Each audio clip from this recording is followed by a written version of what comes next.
AWS Disaster Recovery Service, or DRS in short, enables you to minimize downtime and data loss with fast, reliable recovery of on-premises and cloud-based applications by using affordable storage, minimal compute, and point-in-time recovery.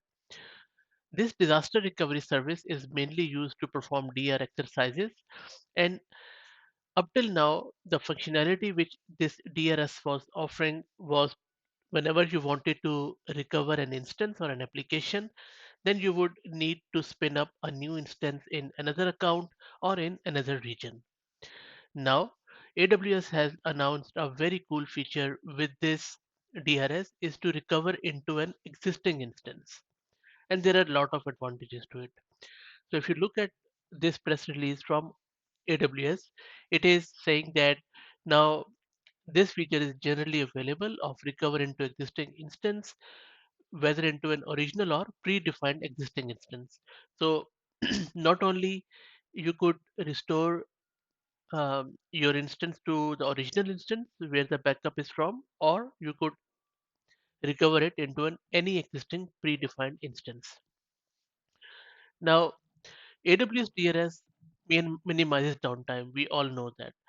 But with this new feature, the advantage is that now you can retain the existing metadata and also the security parameter associated with instance that plus lot of other things will be useful like any third-party software, third-party data which is already there on the other instances or on the original instance which has been changed, but we can retain it instead of loading it again.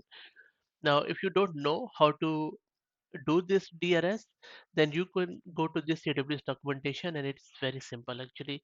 All you need to do is to simply um, specify your application instance and then your launch recovery instances, whether you are recovering into the new ones or as I said just now, into the pre-existing ones. So first step is to set your default application settings, and then this is where you specify your subnets, your instance type, and then once that's done, you can just enable the service access, specify your volumes, and then once the volumes are there, specify your security groups as which are sort of stateful firewalls where your traffic is coming and going egress and ingress one. And then if you want to specify some other additional replication settings such as what sort of snapshot retention you want, you can specify here. And then once that's done, you can also specify throttling, but you can leave it at default if you want. And then this is again the thing which I mentioned about point in time, how much snapshot retention you want. Tags are important.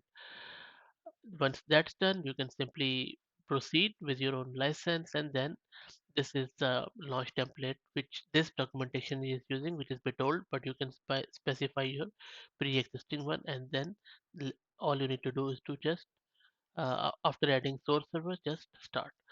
So this is pretty much it. If you have any questions, then please ask them in the comments.